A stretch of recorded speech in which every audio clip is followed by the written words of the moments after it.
O Brasil está vivendo dias em que a realidade parece um roteiro que mistura House of Cards com The Office. De um lado, ministros do Supremo e do governo atropelando regras e criando uma insegurança jurídica que já sangra bilhões do sistema financeiro. Do outro, presos políticos continuam presos e um líder religioso reage a um cerco cada vez mais explícito. Mas não para por aí. Os vazamentos seletivos de áudios de Jair Bolsonaro surgem como uma bomba de fumaça, tentando dividir sua base e enfraquecer as manifestações de 7 de setembro, mas o efeito não foi o que eles esperavam. Entre decisões arbitrárias, reações internacionais, ataques à liberdade religiosa e pesquisas encomendadas para empurrar narrativas, uma coisa fica clara: tem um fio desenrolando e ele revela um novelo de crise que não é apenas política, é também moral, econômica e institucional. E esse fio que eu, Arthur Machado e Kim Paim puxaremos em mais um Puxando o Fio, óbvio. Estamos aqui, muito bem-vindos. Arthur Machado, tudo bem? Tudo em paz, graças a Deus, como sempre, sofrendo com elegância. Tamo aí. Kim Paim, deixei você por último para você já começar o giro da rodada. Giro da rodada. Pois é, né? Eu tô de boa, ninguém quis saber, mas eu tô falando. Você tá bem? Verdade, Você né? tá bem? Nada muda na minha vida. Ai, todos os dias são iguais. Eu Você acordo, tá muito briguento, Kim, tá muito briguento. todo mundo fala isso, né? Desde que eu nasci me falam isso. Teimoso. Mas de semana passada pra cá aconteceu tanta coisa. É isso, né? Que a gente fica assim, cara, pra onde a gente começa? Obviamente tiveram mais confusões envolvendo os Estados Unidos, né? Mais notas, mais movimentações da embaixada, de pessoas ligadas ao Departamento de Estado. Por outro lado, aí tivemos diversas movimentações do mercado financeiro, matérias curiosas, mostrando a turma aí meio que começando a falar pro Supremo que, cara, esse negócio de sanção é sério, sabe? Não tem como a gente dar um bypass, não tem como a gente, sabe, pegar um atalhozinho e já foi. A gente teve a própria questão do Dino Day, né? A decisão do Flávio Dino repercutiu e muito. E aí, como se isso fosse pouco, tivemos no final de semana passada mais um indiciamento de Eduardo Bolsonaro, com várias mensagens também envolvendo Silas Malafaia, que foi alvo de uma busca e apreensão assim que chegou no aeroporto, teve seu passaporte apreendido. E aí se discutiu isso por 2 dias. Você vê que a gente está aqui agora relembrando, porque isso não se discute mais. Você aí que está nos assistindo, está nos escutando, a gente está gravando aqui até na segunda-feira. Na segunda-feira ninguém mais fala disso. Veja na quarta. E aí lembra que vez ou outra nós comentamos, quando estamos diante de algumas crises, que falamos o quê? Se romper a barreira das 120 horas, é porque a coisa realmente é grande, veio para ficar e vai causar um grande vendaval. A questão do Bolsonaro durou 48 horas. Não mais do que 48 horas. Se você pega ali no final da noite, acho que de quinta-feira que saiu, meio que na tarde do sábado, já estava assim, o pessoal comentando de outros assuntos, falando das movimentações, Lula, os governadores democráticos. Então está tudo andando, sabe, ninguém mais liga, ninguém mais presta atenção, são novas tentativas de queimar a imagem de Bolsonaro, tentar pintar a ideia que ele é um grande golpista, fascista, todos os istas do mundo, uma pessoa desprezível, enquanto seus aliados, né, entre aspas, ao longo da semana passada bem, que foi muito movimentada, fizeram jantares, encontros, abraços muito bonitos, né, tem um abraço com o Ciro Gomes maravilhoso, que você fala assim, nossa, esses encontros estão demais, sempre visando 2026, e o Centrão cada vez mais usando, inclusive, seus contatos na imprensa, para passar recados, falando que já perderam medo de Bolsonaro, que agora vão começar a acelerar mesmo, porque, cara, vai fazer o quê? Vai fazer o quê? Só tá preso. Só não pode fazer mais nada. Então agora é o momento ideal para eles começarem a falar, não, Bolsonaro me disse isso, Bolsonaro me disse aquilo outro. Como é que a gente vai saber se é verdade ou mentira? Então assim, tá se criando a tempestade perfeita. O julgamento de Bolsonaro começa agora dia 2. Parece que nem vai começar dia 2, porque seus grandes aliados mal fazem qualquer coisa. Você só vê uma indignação por parte da população. E no meio de tudo isso, cá estamos nós, né? Tentando entender aí o miolo desse furacão. Muito bem. Arthur, vamos começar então essa escalada de tensão entre o STF, a Faria Lima, os empresários. Isso provavelmente escalou mais, né? Porque da última vez que a gente conversou, a gente já estava falando que o clima estava esquentando, e olha que algumas notícias ainda nem tinham saído, né? Depois, em uma semana tem acontecido muita coisa, né? O Lewandowski que perdeu o visto, a gente não tinha falado ainda. Parece que já faz um ano isso, né? Mesmo os vazamentos, parece que já faz um tempão, porque o ciclo de notícias está muito rápido, né? O que você sentiu dessa semana aí em relação a isso? Essa temperatura entre os poderes, a Faria Lima, empresariado? Olha só, Atrelli e Ki, primeiro eu vejo o seguinte, para mim claramente o que os Estados Unidos, e eu vou falar do Lewandowski, que eu acho que é importantíssima essa perda do visto do Lewandowski, mais do que a gente imagina, o que os Estados Unidos está fazendo já criou, apenas com a sanção ao Alexandre e a pressão para ter a correta implementação da lei Magnitsky, e também já criou e já fez com que, por exemplo, o STF se precipitasse e errasse. Porque eu brinco o seguinte, o STF ele sempre jogou, é aquele lutador que nunca levou um soco, entendeu? Então o cara só batia.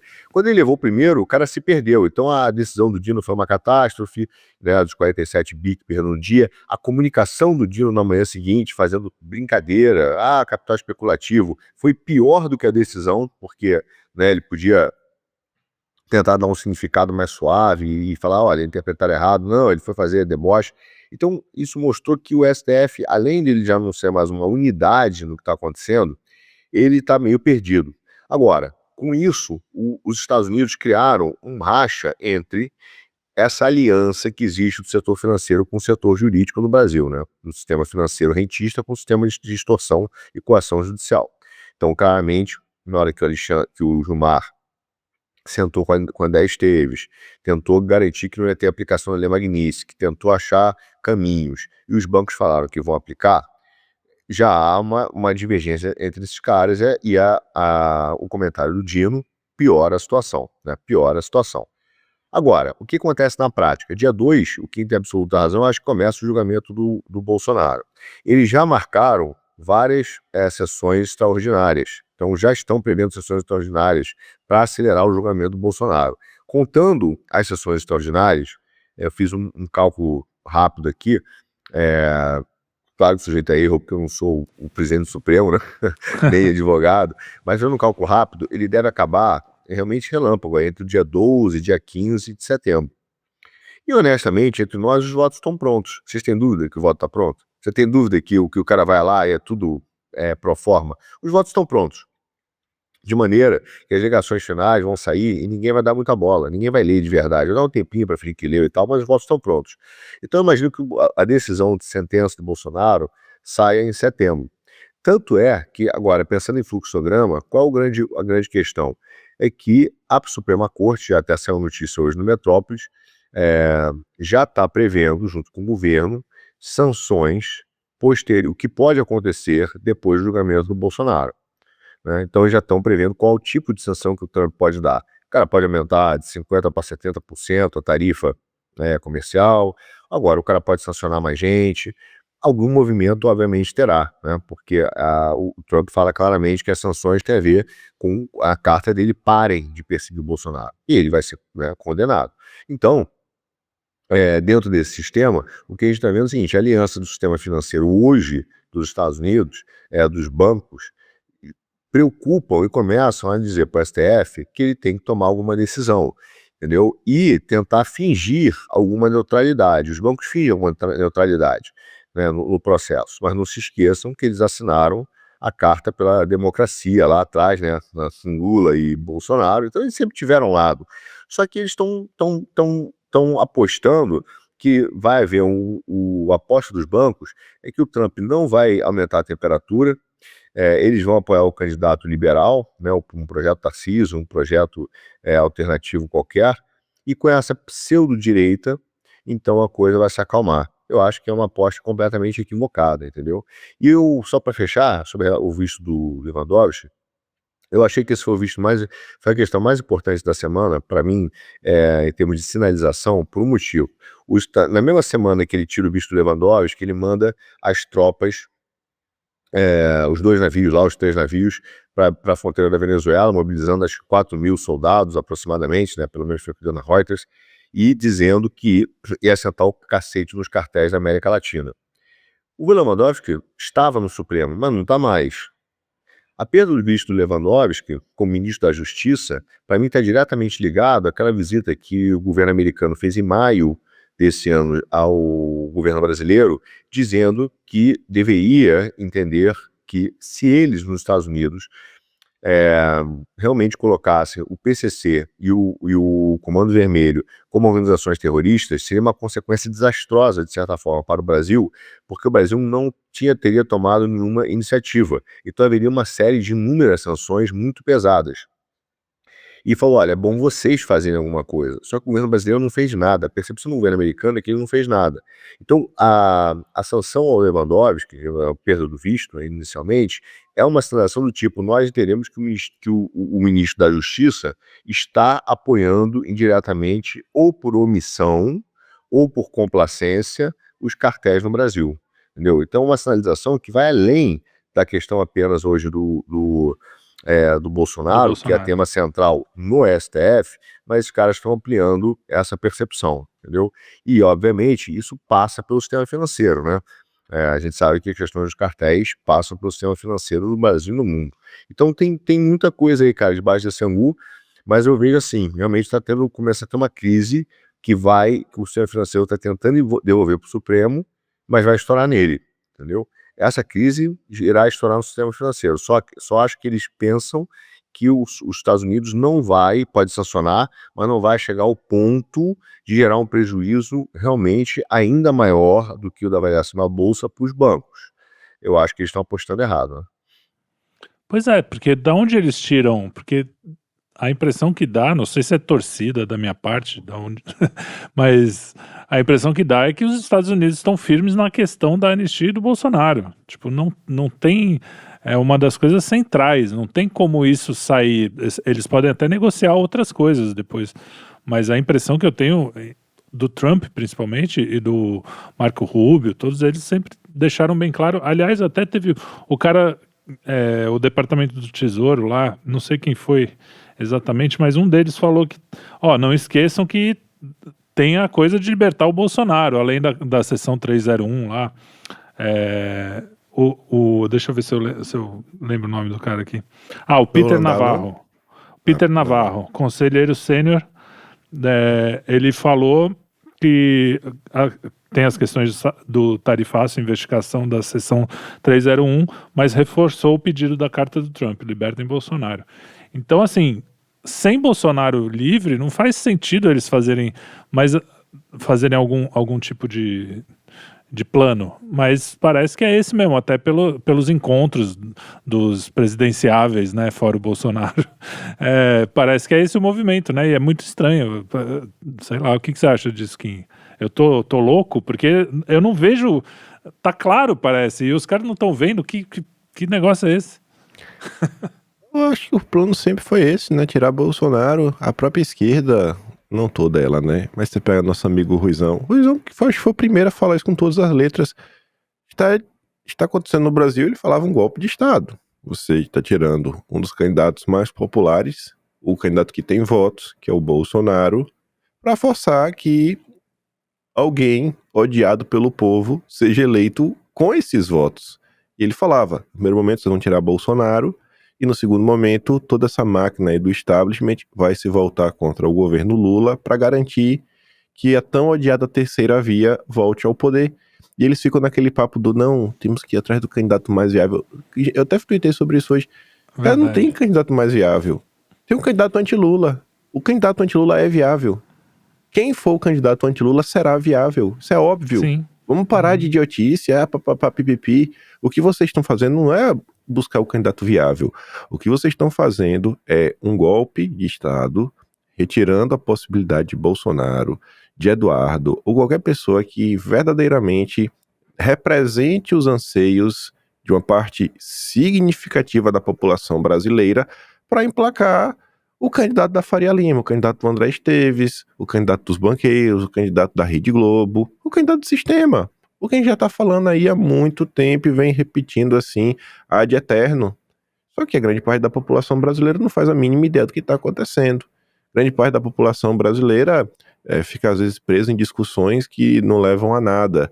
Aquele papo maluco de sempre que, por exemplo, trazer que saiu realmente da imprensa. Saiu agora assim, na Globo. Governadores democráticos se afastam de Trump por causa dessa questão do tarifaço, tá meio queimado, e agora abraçam o Milei, tá? Aí tu vai ver a matéria. Qual é o ponto-chave da nota? O que é que eles destacam? O corte de gastos. Toda hora que a imprensa fala sobre isso, fala do quê? Do corte de gastos.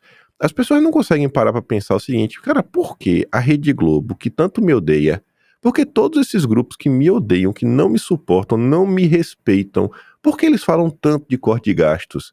Será que é uma agenda que nós temos em comum, no sentido de, poxa, vamos buscar alguma responsabilidade fiscal? Ou será que eles estão falando isso daí apenas como mantra, para na hora que o cara chegar, assumir o poder, sentar na cadeira, passar o facão no pobre e ninguém puder reclamar?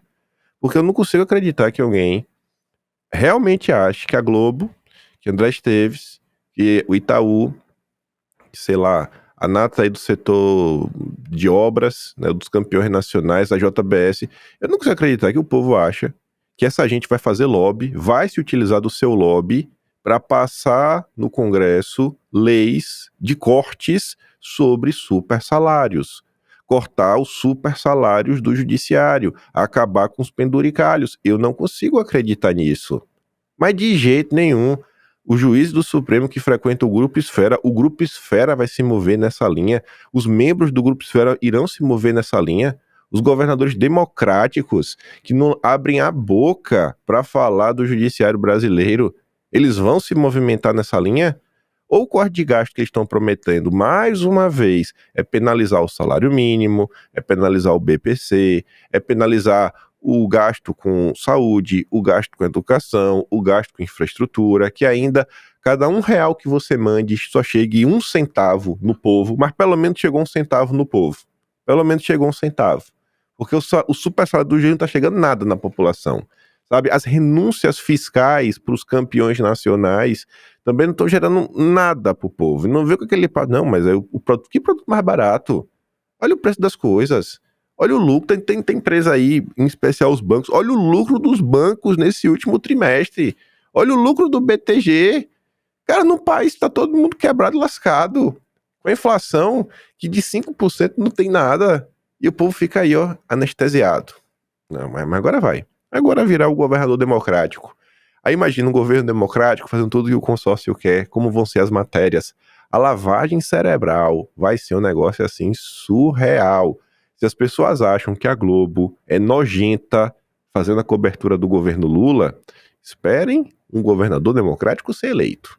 Aí vocês deveriam pelo menos perguntar, cara, a gente sempre teve do lado contrário da Globo. Será que a Globo virou direita? Ou será que essas pessoas nunca foram de direita, né? Pelo menos que se chama de direita. Esse é o cenário que está se desenhando no Brasil. E o povo segue aí, ó, batendo palma. E quem fala o contrário é tipo Enéas, né? O maluquinho, olha lá o maluquinho, ó. Ah, o maluquinho ali, ó. Falando, esse cara assim meio doido da cabeça. Mas é isso. Só dar um dado isso aqui, aí. complementando o que o Kim falou, da situação do povo. Hoje o número de inadimplentes cresceu num ano 8%. Atingiu o número de inadimplentes, quer dizer, pessoas que estão devendo, ultrapassou 71 milhões de pessoas no Brasil. Cara, e aí é o que você falou, né? O problema não é o lucro em si. O banco dá lucro, não seria um problema se é um dinheiro que sai de circulação, é tudo rentismo. Os caras, né, não tem nada entra no país para rodar na economia de verdade. Enquanto isso, a galera tá ficando devendo cada vez mais para os próprios bancos, obviamente, né? Então, assim, é uma loucura você achar que isso... tudo bem, essa coisa liberal de achar, não, mas se tem lucro, o PIB cresceu, então tá tudo bem. Não tá, né? Pro cara lá que tá sem comer, não tá. Mas vamos para... Você quer complementar mais alguma coisa sobre isso, Arthur? Não, toca o pau. Só se Arthur quiser. Não, toca aí. Vamos lá. Vamos falar dos vazamentos, né? Isso aí foi muito interessante, porque logo que saiu, faz uns dias... Quando foi que saiu esses áudios? Parece que faz um ano, mas Quinta faz à noite, eu acho. Quinta-noite. E foi aquela comoção, não sei o quê. Meu Deus, agora vai, né? Sempre aquela história. Agora foi desmascarado, não sei o quê. Aí você vai ouvir, o áudio mostra que os caras estavam lá tentando fazer alguma coisa que não tinha articulação nenhuma. O próprio Malafaia não sabia direito o que estava acontecendo, depois teve que reatar com o Eduardo. Enfim, mostrou que é simplesmente gravações, pessoas autênticas falando coisas autênticas, com alguns palavrões a mais, né? Porque afinal de contas estavam numa conversa mais íntima. E é isso aí. Vocês acham que teve algum efeito isso aí? Pode começar você, Kim, depois a gente passa por um efeito na população, assim? Nenhum.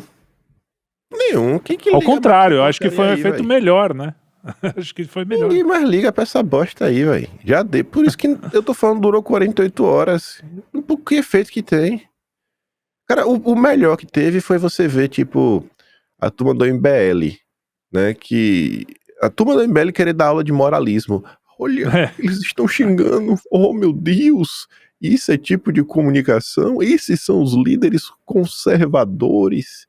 E você para e fala assim, rapaz, velho, os caras estavam fazendo a festa lá em um país em guerra, falando que lá era de boa porque as mulheres são fáceis porque são pobres.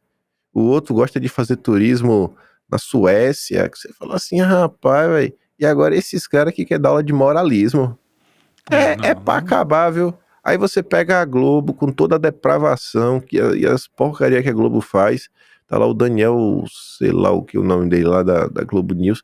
Ai, meu Deus, eu estou assustado com o nível deste palavreado. O que aconteceu? Onde chegamos? Foi o ápice. O ápice foram mais uma vez os palavrões. Aí eu fiquei pensando, até comentei vídeo, falei, gente, a gente voltou. Pode crer. O que, tipo assim, 10 anos no tempo? Porque isso a gente discutia em 2018, né? Ai, Bolsonaro fala palavrões.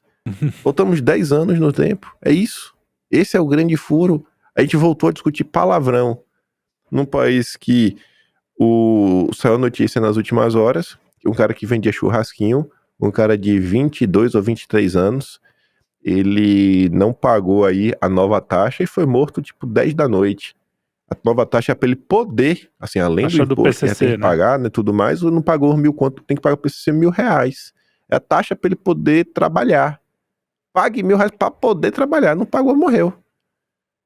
Aí um país que a própria Globo mostra que 26% da população vive sob território dominado aí, chamando pelo tráfico por milícias. Esse é o Brasil. Mas E aí Bolsonaro o problema é fala falar palavrões. palavrão. Não, é absurdo. Agora teve um recado pro Gilmar Mendes lá, que parece...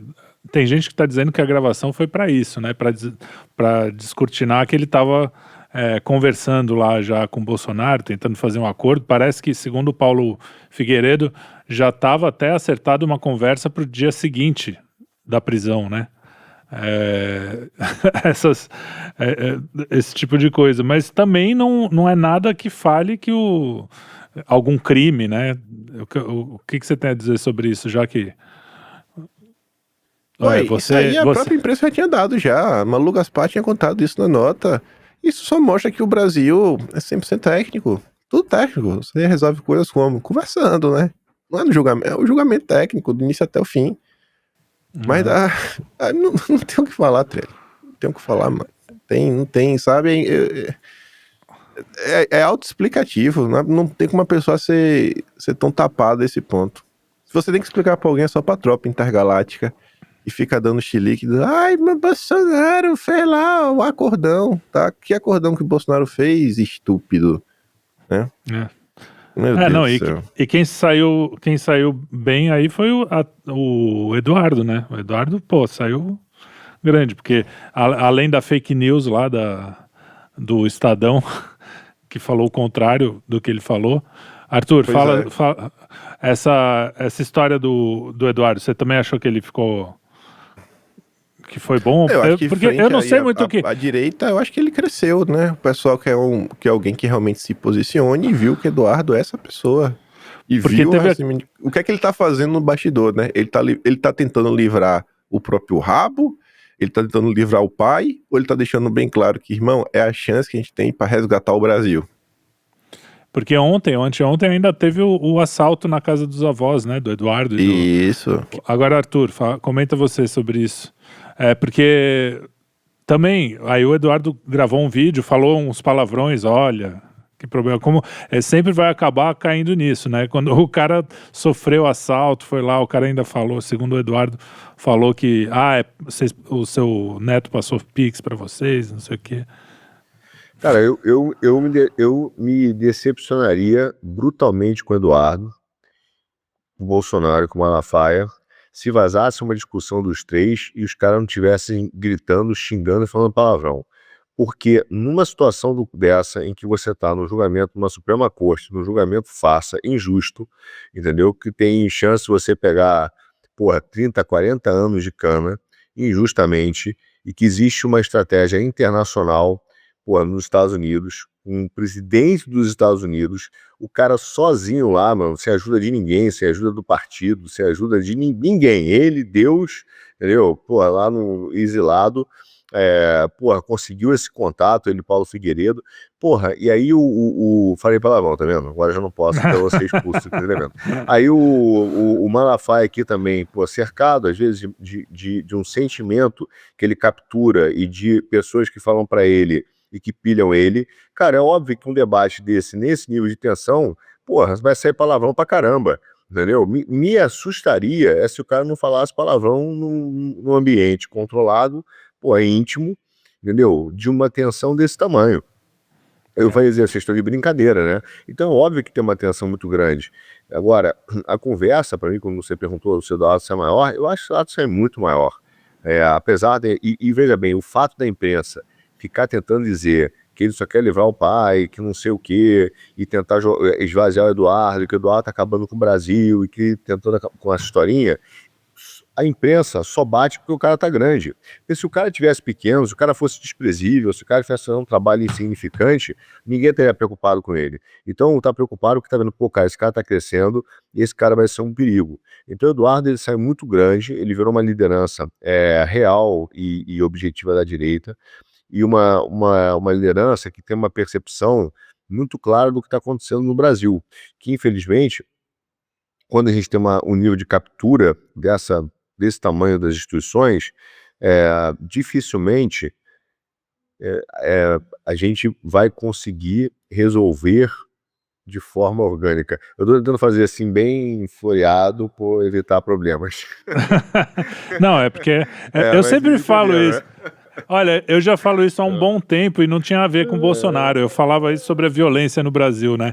Eu falava isso quando ainda, talvez o Bolsonaro tenha sido na eleição do Bolsonaro. Eu falava, cara, com essa quantidade de gente morrendo no Brasil pelo crime organizado, a gente não pode sair na rua sem medo. Tava quase 70 mil mortos. Eu não sei como é que tá hoje, se tá mais, se tá menos, mas foi um pouco antes do Bolsonaro. E eu falava, cara, quem sai na rua e fala assim, tá tudo bem, tá com a cara normal, não tá gritando e falando, meu, que porra é essa? Que a gente não vai fazer nada? Esse é o doido, é o cara que tá fingindo normalidade, não o cara que tá gritando, né? Num incêndio, o cara que tá sentado olhando pra parede é o louco, não é o cara que tá pegando a água gritando. E veja bem, nesse aspecto, as pessoas da direita, ou que se diz direita, ou que estão, enfim, eu também eu não faço checagem aqui, né? Checagem de direita, eu não tenho esse selo, nem quero ter. Mas as pessoas que estão nesse universo, até membros liberais, que esses são, de fato, pessoas que para mim não representam uma corrente verdadeira bolsonarista, até mesmo esses caras, se você pensar no plano médio deles, ele não faz sentido. Porque ele está dizendo o seguinte, não, Bolsonaro, vamos arrebentar o Bolsonaro. Aí os caras vão botar a gente pra caramba no executivo e legislativo, encher lá de advogado, promotor, família Dallagnol, aquela confusão toda. Tá bom, o que isso, já que eles gostam de perguntar tanto assim, o que isso adianta num momento em que a Suprema Corte vai olhar toda decisão que favoreça o Bolsonaro, o bolsonarismo, vai considerar inconstitucional? Entendeu? Então, o que esses caras estão fazendo é uma ilusão. Eles estão dizendo o seguinte, não, se eu for presidente do Congresso, a situação vai ser diferente. Querido, como? Me conta. Porque você ia ser pressionado e as suas decisões iam ser consideradas inconstitucionais. Você ia gritar, ia fazer obstrução no parlamento, e tá tudo bem.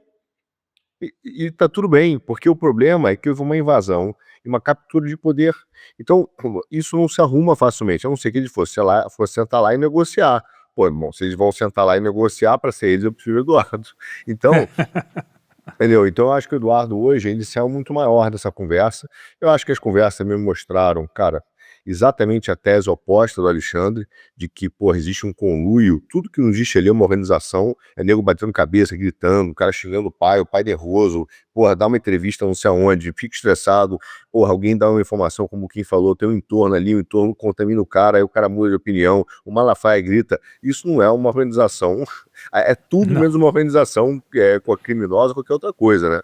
Então é óbvio que o que mostrou ali é que existe momentos de tensão, agora veja só, é a história do Brasil isso, cara, isso é um método que tem que acabar, são escutas seletivas, conversas recortadas, porque você não tem a sequência toda das conversas, então conversas recortadas, áudios seletivos, vazados estrategicamente para a mídia, antes das pessoas envolvidas terem acesso, saber o que está acontecendo, o próprio Eduardo, o próprio Silas, o próprio Bolsonaro. Então é vazado pela Polícia Federal para repórter. Os caras, então, a mídia, que virou um braço instrumental do Ministério Público e da Polícia Federal, então já pega esses áudios que já foram seletivos, colocam e já dão o tom que a Polícia Federal e o Ministério Público gostariam que eles tivessem no fim do processo. Então, assim, olha, diz que isso aqui, que é uma discussão extremamente corriqueira, normal, de pessoas sob tensão, dá um ar de algo criminoso, porque eu quero dizer que isso é criminoso, eu quero concluir que isso é criminoso. O que é criminoso é a conclusão, não é a apresentação do áudio. Aí os caras já dão esse ar para quê? Para fixar uma tese e construir uma narrativa. Entendeu? Então a gente tá vivendo, cara, um negócio no Brasil que tá chato, cara. Tá todo mundo vendo que é isso, entendeu? Todo mundo vendo que qual é a grande estratégia desses caras, mas ela é repetida. Ela está sendo feita constantemente, entendeu? Então, assim, eu vejo que esses vazamentos, e na certa haverá outros, com certeza, porque eles fazem essa ideia de vazando aos poucos, né? Montando pseudo-operações, aí vaza um pouquinho aqui, vaza um pouquinho ali. Tem uma prática diversionista, tem uma prática de tirar o foco da atenção das coisas que importam, mas eu vejo que o Eduardo está muito focado lá nos Estados Unidos e de fato ele está entendendo que só existe a chance para consertar o Brasil, tem que vir de fora, entendeu? E de dentro, organicamente, eu acho que é pouco provável. Olha, e eu já ouço falar disso há muito tempo, tanto é que eles começaram esse movimento há muito tempo, né? Agora é engraçado porque é isso que você falou. Vamos pensar no plano dos grandes governadores democráticos. Vamos lá, a gente chega no Congresso, chega no Senado. Para começar, já no começo desse ano, já começou um movimento de que o STF estava começando. Não, essa candidatura aqui vai ser cancelada porque fulano de tal. Eles inventam, né, as coisas. Porque se o cara é bolsonarista demais, já querem cancelar a candidatura. Não, já teve pelo menos uma ou duas para o Senado que já estavam. O próprio Eduardo, né? É um que eles conseguiram acabar cancelando a candidatura. E aí o cara chega lá, vai estar o mesmo STF. Se não mudar isso, se não mudar essa dinâmica, não adianta chegar. Foi o que aconteceu com o Bolsonaro em 2018. Chegou lá, tava o que ele decidia que era importante. Vou colocar o Ramagem. Não pode. Vou fazer não sei o que lá. Então, realmente, não tem um projeto que você fala, no final pode até dar certo, é arriscado, mas pode dar... Não dá, não tem chance, né? Esse é que é o problema. Não, veja só, teve um código Morse, que o Kim falou aí, que foi o código Morse do Tarcísio,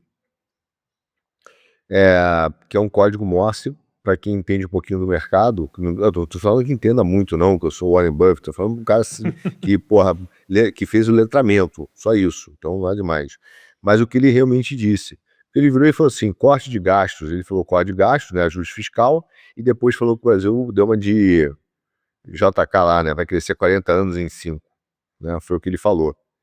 Aí você fala e fala assim, bom, se essas são as duas metas dele, ele já falou o que vai fazer. Por quê? Crescer 40 anos em 5 vai precisar de dinheiro, porque você vai precisar de crescimento, desregulamentação e, porra, atração de recurso. Como é que você vai fazer isso com ajuste fiscal cortando gasto? Você vai privatizar tudo, você vai vender tudo. Então, o que ele está tentando sinalizar ali... Exatamente, o que ele está sinalizando é o apito de cachorro para os bancos, dentro do seu candidato dos bancos. Entendeu? O plano que ele está sinalizando é esse, 40 anos e 5, etc, entendeu? Agora, obviamente, agora veja bem, só para a galera entender, é um crescimento falso. E a gente tem que começar a entender isso. Por quê? Porque no momento que a inflação não é aquilo que ela diz que é, como quem falou, é muito maior, o PIB também não é aquilo que ele diz que é. Então você vai falar, o PIB cresceu, mas o PIB é só movimentação de dinheiro, entendeu? É uma conta de circulação de dinheiro, não é de geração de riqueza. Então o PIB pode crescer, como tem crescido no Brasil, basicamente pela movimentação e pela expansão da base monetária. Isso não quer dizer que as pessoas estão mais ricas. Então o PIB pode crescer e as pessoas estarem mais pobres, entendeu? Então ele vai fazer uma movimentação de dinheiro que vai dar um choque de rentismo e de privatização, onde os grandes oligopólios vão cobrar tudo, a bolsa vai subir, o dólar vai cair, tudo aparente. E as pessoas vão dizer, a situação melhorou, né? Nossa, a situação não melhorou porra nenhuma. Daqui a pouco, depois vem a conta igual, né? Porque é assim que aconteceu sempre no movimento da liberal. Então, infelizmente, quando você falou de projeto de país, não tem nenhum projeto, eu discordo de você, tem um projeto que é continuar destruindo o Brasil. Existe um projeto, se não tivesse o projeto, o Brasil tava ali, pô, sabe aquele navio perdido no oceano? Não, tem um projeto, mano, afundar o navio. O objetivo não é deixar o navio perdido, é afundar o bicho, velho. Entendeu? E Tem um tirar o projeto, máximo tem. de recursos que você puder dele, né? Exatamente. É engraçado você fala, me lembra uma dinâmica que as pessoas como eu, que eram muito jovens e imaturos, passavam economicamente, que a gente começava a entrar no cheque especial, começava a ver o quê? E aí você ia lá no banco, o cara, não, pode deixar, eu vou te dar um empréstimo aqui, sei lá, vamos cobrir, aí sobra para você pagar todas as suas contas e depois você vai pagando aos poucos a mensalidade.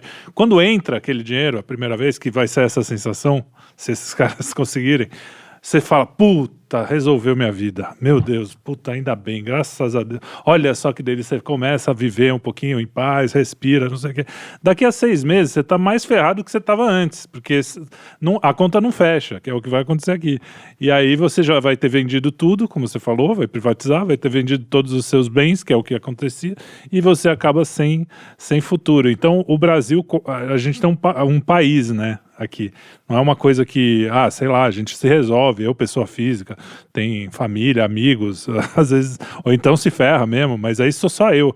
O problema é que quando é um país e os caras estão apostando nesse tipo de coisa. E aí, falando no Eduardo, eu já vou passar pro Kim agora, porque é interessante, né?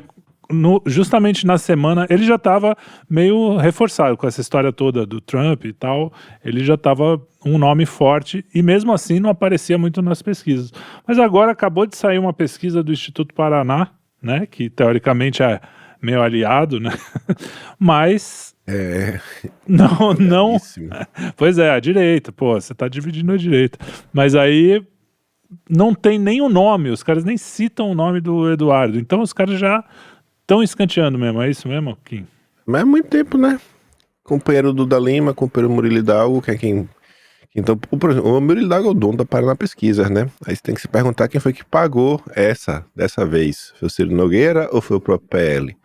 Normalmente quem contrata o serviço do Murilo Hidalgo, né? Então, assim, tudo é milimetricamente calculado, sabe? A espiral do silêncio chega até as pesquisas eleitorais.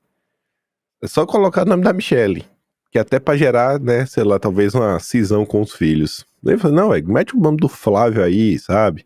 Às vezes outro já aí fala. O Carlos acho que ninguém colocar, mas o Flávio tem Eduardo. Não, bota o nome da Michelle aí, que é pra causar realmente sem a confusão toda. Tá escancarado, sabe? Pra quem tem, eu acho que a gente vai estar naquele ponto, sabe quando a gente vai lá atrás e viu aquele vídeo do Enéas e fala, rapaz, aí. Como é que a gente não parou pra prestar atenção, né? Era o louquinho da praça. Meu nome é Enéas, só lembrava disso. Acho que a galera daqui a 30 anos que quiser fazer um trabalho mais sério e olhar pra trás e falar, nossa, bicho, olha o que tava acontecendo no Brasil, pô. Olha o que tava acontecendo, meu Deus, como o povo era idiota. O povo caiu mais uma vez aí na conversa da Globo. Pra mim vai acontecer isso daí. Aí vão falar, os maluquinhos lá do Quinto Elemento ficavam falando... Pois é. Me comparando ao Enéas, né? Mas até porque eu não tenho aquela careca bonita dele. Mas então os caras estão num nível, os caciques, que estão no nível. Eu vi uma notícia aqui que eu não tinha visto ainda, do Metrópolis, que estão falando até em acabar, sepultar a anistia, é isso mesmo? Porque agora, inclusive, saiu do ar o link aqui. No jantar com. Parece que não. Pois é, mas não saiu só no Metrópolis, não. Saiu em outros portais também. Tiraram do ar porque pegou mal. Tiraram do ar porque pegou mal. Era muito, assim... não, porque se a galera realmente não fosse contra a anistia, eles podiam chegar em público, porque eu acho que você faria isso, né, Trelli? Se alguém mentir sobre você, você ia pegar a notícia, Claro. você ia manter o print e falar, ó, fake news, tô 100% aqui em prol da anistia e tudo mais. E você ia mostrar que o jornalismo é mentiroso. Por que ninguém foi desmentir? Pois é, num momento... Né? Se fosse uma notícia qualquer, mas é uma notícia central hoje, né, cara? É um Pois problema central. Não é uma coisa... tá lá na margem da discussão. Você tá falando da anistia, que é o negócio. Aí vem alguém e fala, pô, os governadores lá não estão muito afim da anistia. Você fala, deixa passar. Não dá, cara. Até eu, que sou mais benevolente, tenho aquela coisa do benefício da dúvida, que eu sempre falo contigo, não sou de arrumar encrenca. Eu já enchei o saco esses caras, bicho. Os governadores democráticos também, nem eu tô engolindo mais, porque, cara, tá muito claro essas reuniões que os caras estão fazendo, os caras realmente estão escanteando. E o problema não seria escantear o Bolsonaro, quer escantear, escanteia, mas seja verdadeiro, seja claro com os seus objetivos, né? Porque aí aí é sacanagem, Bozo, né? Sem perder o apoio dos apoiadores do Bozo. E estão teve também aplicando um lindíssimo Deltan Dallagnol em toda a turma. Teve também a questão do Grupo Esfera. A gente tá uma semana de julgamento e ninguém nem tocou no assunto, bicho, ou eu que perdi? Teve alguém falou alguma coisa? Não nada, falou, nada. Mas alguém tocou no assunto. Que mas nem pra disfarçar, assim, tipo, aquela... Nem pra disfarçar, Trielle. Impressionante. Nem pra disfarçar. Eu vou passar então pro difícil. Arthur. Eu vou passar pro Arthur Weingarten agora, então. Que também foi limado. Tem até um dos áudios vazados, né? Que o próprio o Malafaia fala: pô, tem que cuidar lá do garoto que vocês falaram. Tiraram ele de lá, tava dando uma puta força, veste a camisa, tá aí. Realmente era o cara mais próximo da imprensa. Ou seja, os caras estão blindando. O Bolsonaro não pode falar no telefone, não tem canal na imprensa. Já não poderia também, porque, né? Mas pelo menos o Eduardo poderia falar na imprensa. Não tem. Os caras estão blindando, tá na cara, né? Tá muito absurdo. Pô, fala aí. Cara, eu vou te falar o seguinte: o Fábio, veja, dentro do processo político, lembre-se que a desculpa que é usada, né, para o Fábio sair do PL é uma desavença, né, uma mensagem tocada pelo Cid e ele, né, que fez uma referência lá a Michele, etc. Esse foi o enredo. Mas esse é o ponto que a gente chama da desculpa midiática política. Não é de hoje que o centro político do PL, há muito tempo, tenta isolar o Jair, uma corrente no entorno de pessoas e que deixe ele sem realmente uma boa percepção do que está acontecendo. Muitas vezes, eu vou dizer muitas não, inúmeras vezes, um político do porte do Jair, de quem está realmente nos grandes cargos executivos, né, da nação, eu costumo dizer que eles navegam por aparelhos. Então, o cara não tem a visão do todo, ele precisa dos aparelhos para navegar. E esses aparelhos é o entorno dele, entendeu? O cara tem que ter um bom entorno. E, obviamente, o Valdemar sabe disso, obviamente que a turma do marketing do PL, lá, o Duda, né, sabe disso. Então, eles há muito tempo, eles têm tentado sequestrar o Jair.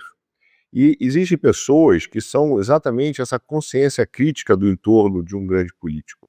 E essa consciência crítica é o cara que ele deve ter. Isso acontece nos empresários também. O maior erro dos empresários é quando ele só se cerca de pessoas que dizem aquilo que ele quer ouvir.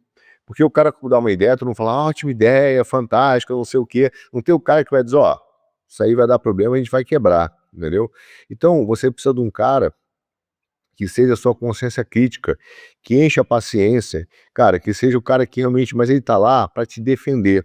E o Fábio tem essa consciência crítica. A gente pode, pô, eu não tem dúvida da lealdade do Fábio ao Jair. Só que você viu o processo que foi feito e como também a turma da política atua para ir queimando o cara ali em pontos baixos. O que o Malafaia reflete é isso. Ligava assim, pô, cara, o cara já ligou pelo tom do Malafaia, que ela não foi a primeira ligação, já foi a enésima, entendeu? Uhum. Já foi naquele tom de dizer, presidente, já fala assim, né? Presidente, olha o que vocês estão fazendo ali, quer dizer, é um negócio que foi prometido, é um negócio que foi combinado, entendeu?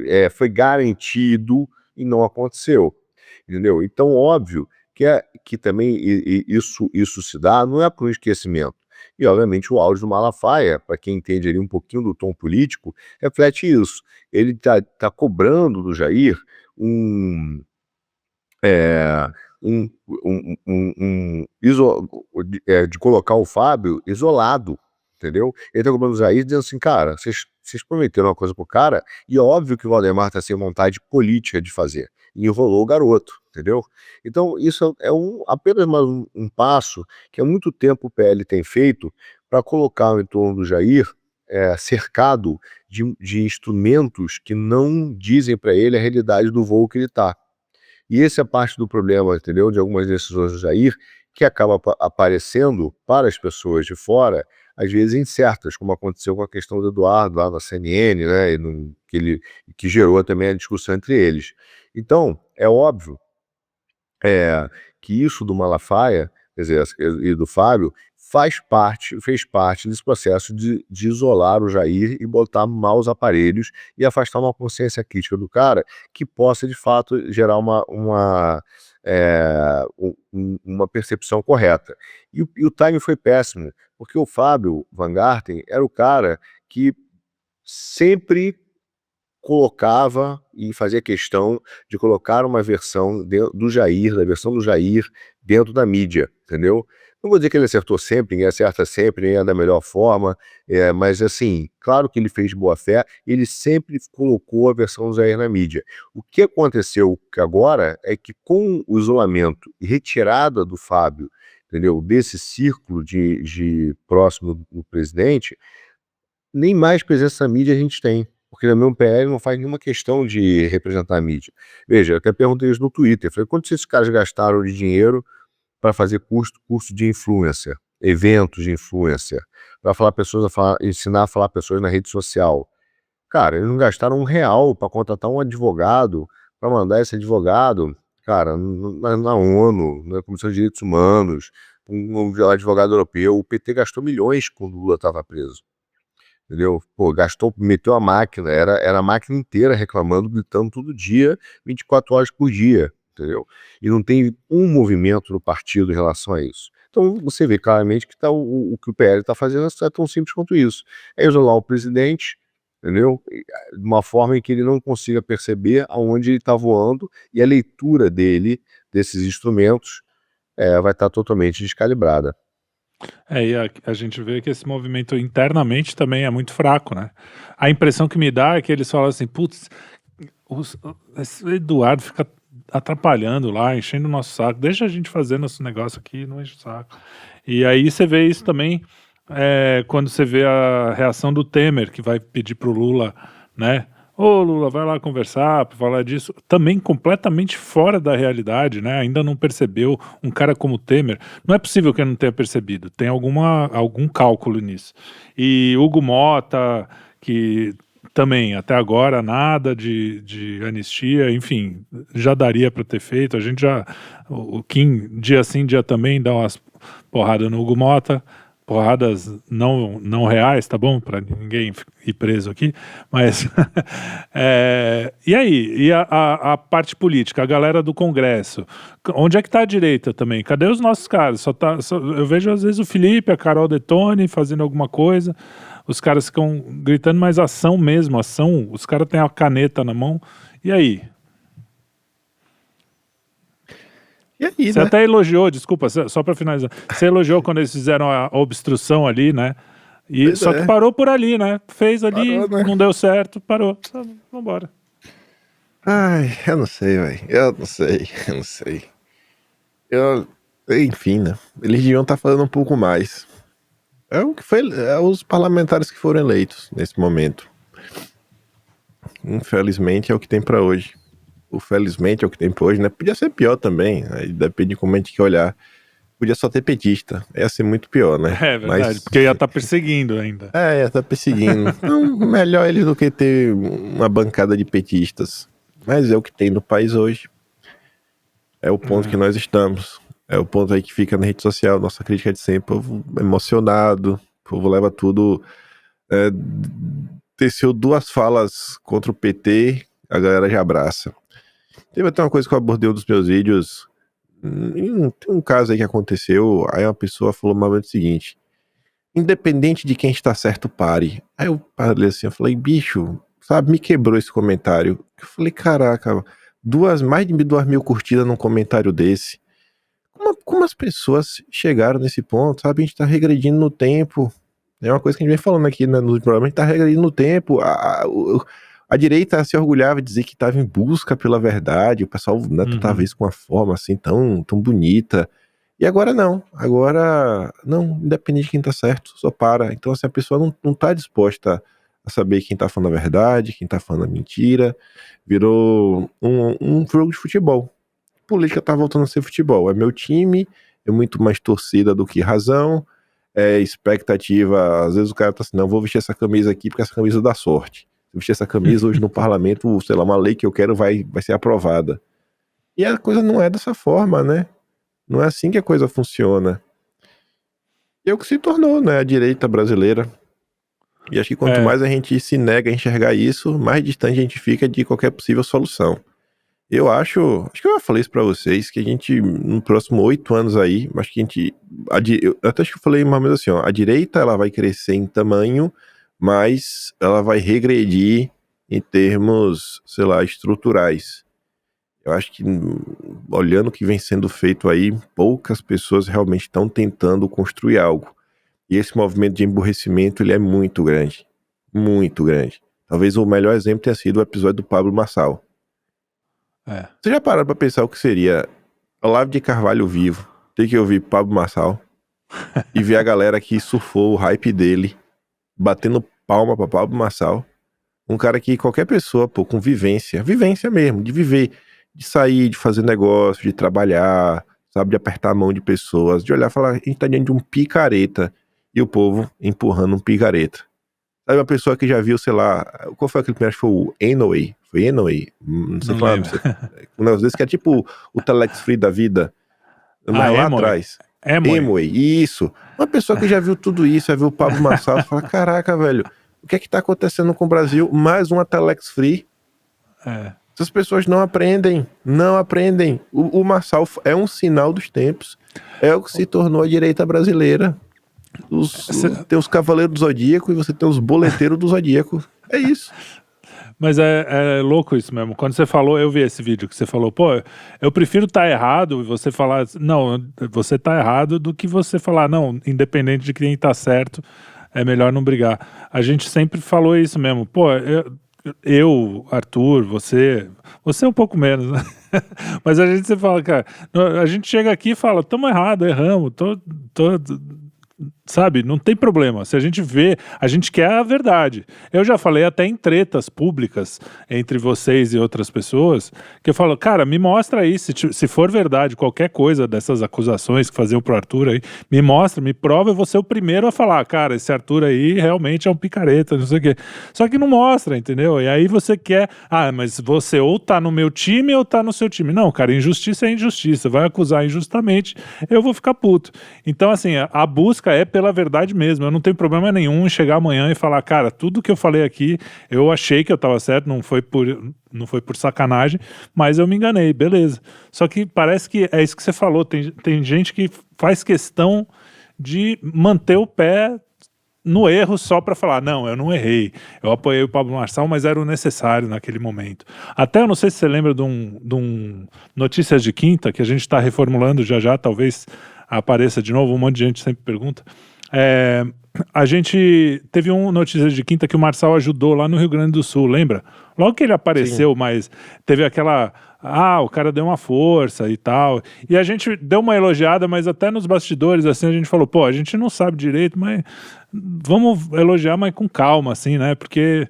o cara não me parece muito midiático e não sei o quê, e a gente ainda falou, mas pô, uma não, o coisa cara é ele legal, ele fez uma ajudar coisa boa. Não, então, exato. exatamente, a gente falou super bem até, ó, não conheço, e eu não conhecia mesmo o Marçal naquela época, falei, pô, legal, o que o cara tá fazendo é legal. Mas, cara, em 6 meses já dava pra ver que o cara era picareta. O cara tinha feito um monte de coisa errada já, claramente errada, né? Então, enfim, mas Mas, isso é cara, outro esse aí é assunto. igual. Lembra da Mind? Cadê o Lembro. Daniel Penin? Ninguém fala mais dele. Mas na semana seguinte, assim, na semana não.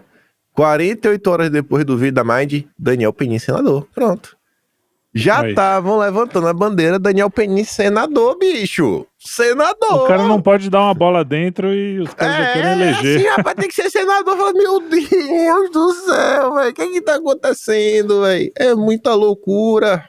Emocionado. Eu acho que é claro que a gente olha o cenário, gente, por causa do governo do Bolsonaro, mas assim, tem algumas coisas para falar. Primeiro, obviamente, cara, eu vejo que isso não acontece de hoje. Até na época que o Bolsonaro era presidente, você já via alguns movimentos de algumas pessoas, do tipo assim, cara, eu sou mais inteligente que o Bolsonaro, pô, quem ia ser presidente era eu. Você já viu, o Abraham era Isso aí. assim, o Moro era assim, você tinha os caras meio que se movimentando dessa maneira, só que eles não tinham coragem de enfrentar o Bolsonaro, porque ele tinha um ativo político muito forte, ele estava muito forte.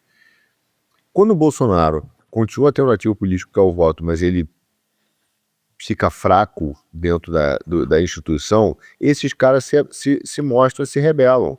Entendeu? Esses caras, eu escrevi isso e continuo dizendo, esses caras têm a vontade e gostam e fizeram, trabalharam para o Bolsonaro estar preso, entendeu? E ser preso. Eu costumo dizer, cara, quando eu tinha empresa, eu costumava dizer o seguinte, cara, eu prefiro 1000 vezes, cara, eu tenho menos medo dos meus concorrentes abertos, que eu sei quem são, do que aqueles caras que estão na minha empresa e que, na verdade, dizem que estão trabalhando e deixam a bola parada. E o cara fica parado. Ele se posiciona, mas não trabalha. É aquele cara que vai na reunião, senta na reunião e fala, cara, grande projeto, sensacional, vamos tocar. Ele sai dali e fala, esse projeto não vai andar, não faz a parte dele, joga de lado, esfria. Porque você acha que está andando o negócio, dentro de uma estratégia, aquilo não anda. E o que eu vejo é que hoje, além desse movimento macro que existe, de querer mesmo se aproveitar do espólio, né, político do Bolsonaro, o que eu acho só que é inacreditável é que os caras estão fazendo isso, né? É o famoso cantando a viúva com o marido na UTI. Então o cara tá cantando a viúva com o marido na É UTI isso ainda. O cara aí, nem cara. morreu, velho. Perfeito. O cara tá cantando a viúva, não, já tá dizendo, ó, a gente vai ter uma casa, eu consigo deixar a casa mais arrumada que o chefe. Pô, aí tá mal, vamos. É tão canalha que ora junto, entendeu? Morar pelo seu marido, mas já tá pensando em pegar a mulher e pintar a casa e entrar na casa.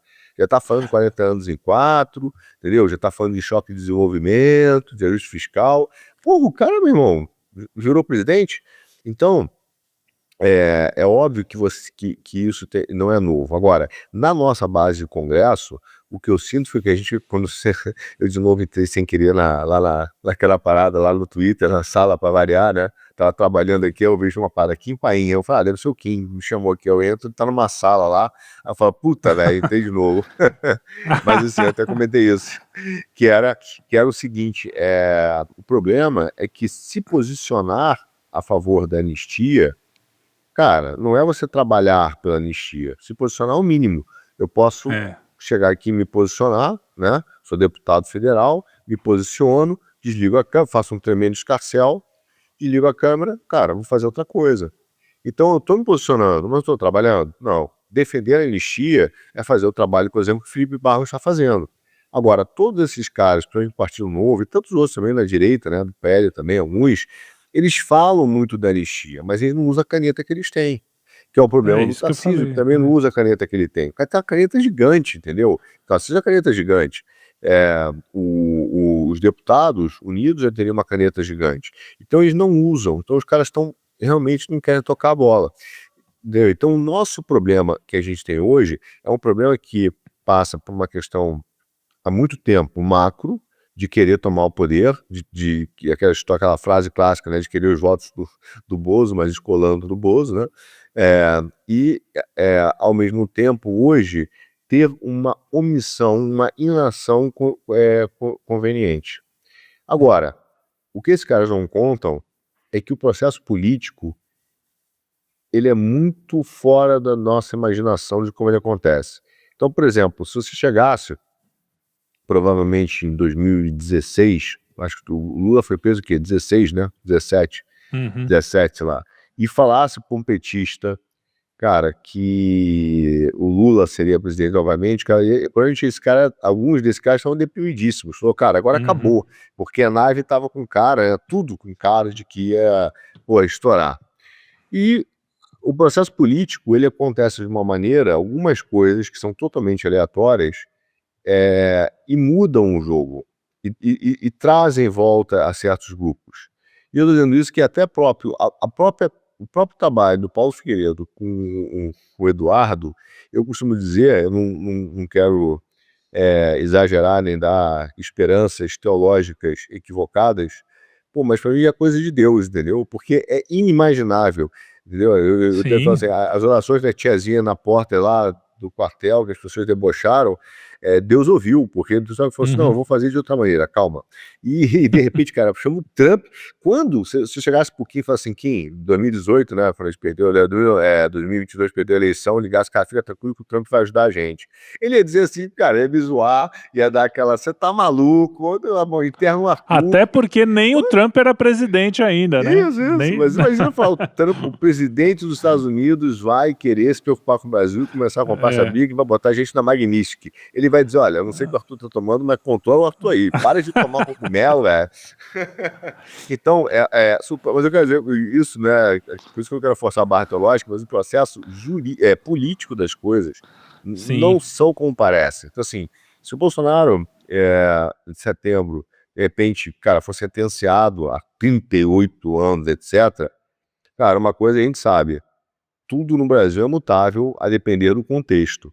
Então, pode ser que essa coisa mude muito rapidamente, entendeu? Mas eu tenho por mim que de alguma coisa, talvez não seja por esperança e fé, que a direita verdadeira, uma direita que vai mudar o Brasil, de agente de transformação, não é essa galera liberal que só vai usar a mesma coisa de sempre. Esses agentes de transformação chegarão ao poder.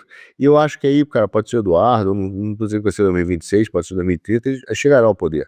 E eu acho que ele vai chegar mais maduro e muito mais filtrado dessa galera, porque tem um lado bom nessa história, entendeu? Quando você está com um problema e os seus inimigos, que são amigos fingidos, né, eles se posicionam e se revelam, que bom que eles se revelaram, agora você já sabe quem eles são de verdade, entendeu? Quando você tiver novamente a oportunidade de fazer, você não vai cometer os mesmos erros com as mesmas pessoas, vai saber quem é cada um. Entendeu? Então esses caras hoje se revelam quem são. Em algum momento, eu acho que o povo vai perceber, porque veja, eu volto a dizer, quando saiu o Amoedo, muita gente também, cara, idolatrou Deltan, tinha essa maluquice, entendeu? E isso foi sendo desconstruído. Entendeu? Isso foi até pro Kim, que é meio iconoclasta nesse negócio. Mas, então ele foi desconstruindo, as pessoas foram percebendo quem é cada um. Isso, o número de percepção está cada vez maior. Ainda tem os emocionados, que vai, eu quero votar em qualquer um que aperte o botão da bomba nuclear, né? Ou diga que vai apertar. Então, assim, mas eu vejo assim, eu não acho que a gente veja bem, eu não acho que a gente está regredindo nesse aspecto. Eu acho que a gente teve um avanço, pelo menos uma base nossa, da capacidade de compreensão melhor do que está acontecendo. Por que eu digo isso? Porque, na época que a gente falou que estava muito bem no PSL, nós elegemos Frota, nós elegemos a Joyce, nós elegemos a Trovão. Não, pergunta pro Eduardo, é um bando de maluco youtuber que gerou isso aí, que gerou muitos dos problemas pro presidente, entendeu?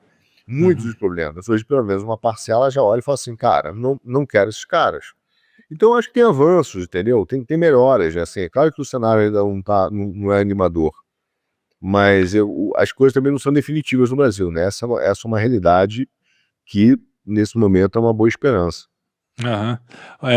Para fechar aqui, Eu vou falar sobre isso também, sobre o futuro, né? Vamos pensar no futuro. Esse programa, como eu falei, a gente estava cheio de, às vezes, uns silêncios, umas coisas assim, porque tá tudo no meio, né? A gente tá meio que não tá mais no olho do furacão, ele tá já um pouquinho depois, né? Quando volta a ficar meio bagunçado ainda, mas essa é uma corrida, é uma maratona, né? Não é 100 metros rasos. Então esse ciclo de notícias que a gente vai vendo, às vezes dá uma desanimada. Você vê, os caras se juntaram, vamos fazer os governadores democráticos, não sei o quê. Só que, cara, ainda existe o Trump ali insistindo que sem Bolsonaro fora da cadeia vai continuar a sanção, vai continuar a coisa assim. E a gente sabe o poder que isso tem na Faria Lima, nos bancos, no empresariado. Então, realmente o Brasil, ele não é tão simples como, por exemplo, uma Venezuela, que só tinha lá o petróleo, tinha algumas coisinhas menores e uma ou dois grupos de ação ali.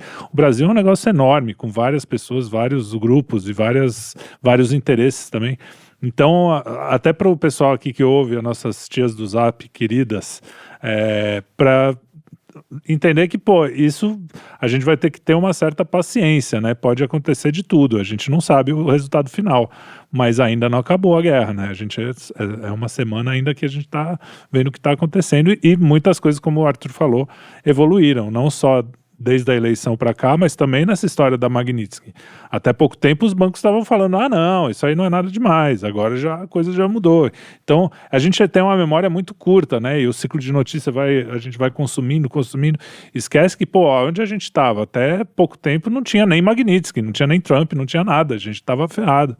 Então é isso aí, eu deixo a palavra aí para você fechar. Eu não me decepciono não, eu fico triste com as notícias que saem, as movimentações que são feitas, porque pra mim isso daí tá claro, não é de hoje. Quem assiste meus vídeos com um toque um pouco mais refinado, percebe que eu vou soltando algumas informações ao longo do tempo, né? Falando, sei lá, por exemplo, gente, enquanto para Eduardo não tem nada, para outros tem até jatinho. Falei tem algumas semanas isso, né? Curiosamente, essa notícia sobre isso, né? Esta semana sobre como o PL vem gastando muito dinheiro com jatinhos para algumas pessoas. Eu acho que o próprio Eduardo já falou sobre isso em algum momento.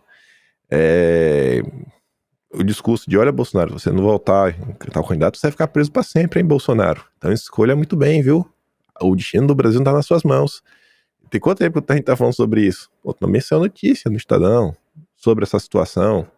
Então, assim, às vezes eu acabo recuperando, a coisa saiu. A minha tristeza não é com essa galera, porque deles eu só espero isso. Do Valdemar, eu só espero comparar Bolsonaro com Che Guevara. Dudu da Lima, eu só espero trabalhar ativamente para destruir o bolsonarismo. Do Murilo Hidalgo, eu só espero que ele vai boletar até o infinito para destruir qualquer movimento antissistema. A minha tristeza é quando eu olho para a população, as pessoas que estão aí, que acompanham, e essa galera regride. Isso é o que me dói. O resto tá no pacote. Você vai esperar do PT que o PT defenda a anistia? Não, né? Não espere bom fruto de um. Não vai ter. Uma árvore boa não dá maus frutos, uma árvore má não dá bons frutos. Então o PT não vai por esse caminho. Pro meu povo é você olhar e falar: caraca, gente, depois de tudo que vocês viveram, vocês ainda estão nessa. É o mesmo ciclo, né? O eterno ciclo do grande Salvador que vem, que vai fazer, que vai acontecer. Isso é que dói, viu? Eu falo assim, nossa senhora, viu? É isso. Isso é que decepciona. É o povo. O povo brasileiro precisa amadurecer e se politizar mais. É verdade. Porque são erros crassos, né? Até hoje tem gente que teoricamente é informada que ainda fala do Hugo Mota, das comissões. É isso que me veio aqui na cabeça agora. Eu ia falar exatamente disso. Eu tava passando aí informado, cara informado. Não, eu tava passando o cara aí no mercado financeiro. Você vê que o cara tá apostando não como o Flávio Azambuja, né? Mas o Carlão Henrique. Aí você vê, ele pega essa postagem e ele posta porque ele realmente acha que eu estava apoiando o Hugo Mota. Aí eu já chego com o pé na cabeça, né? Chamar de burro, eu falo assim, meu Deus, como é que alguém coloca um dinheiro na tua mão? Como é que tu pega uma postagem do dia 11 de fevereiro, quando a eleição foi dia 1º de fevereiro, para falar que eu apoiei?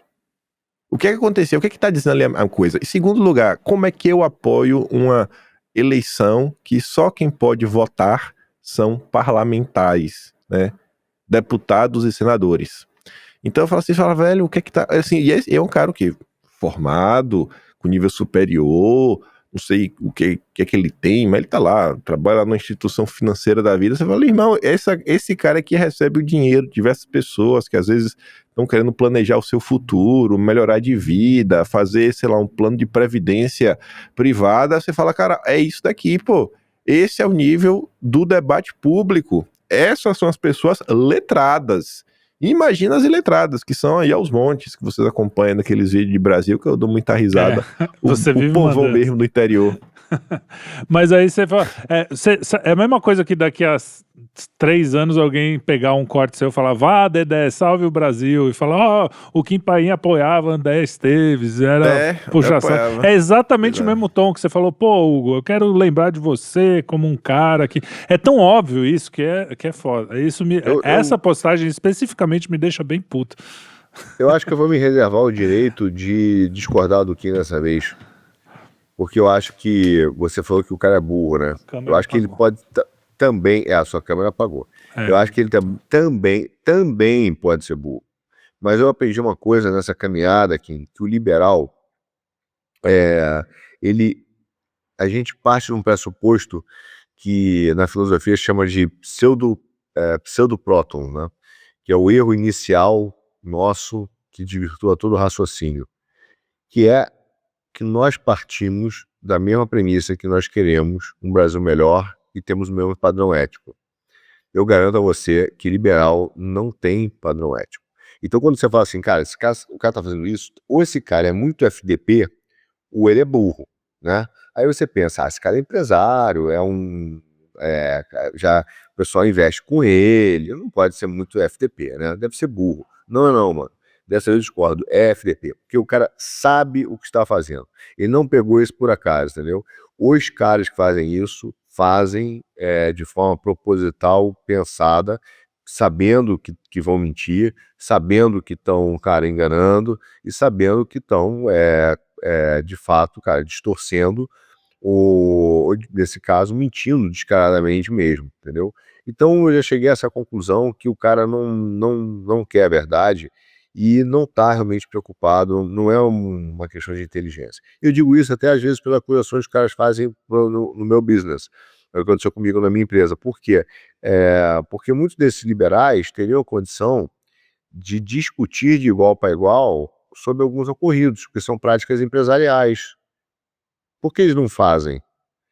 Entendeu? Porque, obviamente, os caras, eles não têm o mesmo padrão ético, eles preferem mentir, distorcer, é o papo de vagabundo que você falou, entendeu? É o cara que mente deliberadamente. Eu não acho que, de fato, o cara ali foi uma questão cognitiva. Eu acho que pode também ser cognitiva, mas definitivamente é de ordem moral. É isso aí. Bom, eu, como vocês sabem, eu sou sempre assim, não... Eu acho que eu prefiro acreditar que os caras são meio burros, mas realmente metade das vezes eu tô bem enganado. Mas tudo bem, não ligo pra isso também. Eu busco a verdade, mas falar, tudo bem, pelo menos eu fui, né, tive a boa vontade com o sujeito. Até porque eu sou meio burro também, eu passo, o cara vai que o cara é que nem eu. Então, mas dito isso, vamos finalizar aqui? Alguma coisa mais? Não, né? Acho que já deu. Não, é isso aí. Então é isso aí. Tamo aí. Então, muito obrigado a todos que nos acompanharam até agora. Esse foi mais um Puxando o Fio, mais uma semana aí emocionante, né? Mas é que é tanto emocionante. A gente fala em música que é o seguinte, tem vezes que você tem que dar uma baixada de bola para finalizar o show, né? Você não pode começar com uma música muito animada e vai até o fim com ela animada. Você precisa dar o contraste, tem que ter umas duas mais para baixo para finalizar de novo para cima. E aqui a coisa tá tão emocionante que parece que ficou no platô ali. Agora precisa ter uma semana meio calminha pra gente se emocionar de novo. Então é isso aí. Eu vejo vocês na semana que vem no Puxando o Fio. Não deixem de nos seguir, compartilhar, de dar like, hype, tudo o que vocês puderem. É só isso que a gente pede mesmo, a gente não pede dinheiro, não pede nada. Então curtam, compartilhem e deixem seu comentário. Um grande abraço, até a próxima. Tchau, tchau.